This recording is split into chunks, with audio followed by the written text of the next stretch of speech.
కూడిన అధికారమే రాజులైన యాజక సమూహం అనంటే.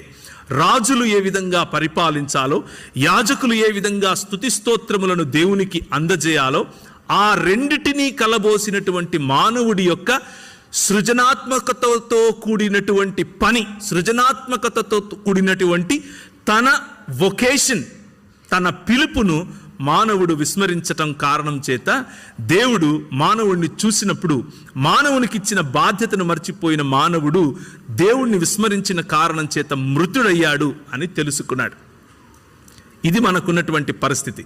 2023వ సంవత్సరం మొత్తం కూడా బహుశా మీలో చాలామంది దేవుని యొక్క స్వరూపము మరియు పోలిక చొప్పున నేనున్నాను అని గ్రహించి ఆ బాధ్యతతో కూడినటువంటి జీవితాన్ని జీవించి ఉండే అవకాశం తప్పకుండా ఉంది. నేను అలా విశ్వసిస్తున్నాను. అయితే ఒకవేళ చేరి వచ్చినటువంటి మనలో 2023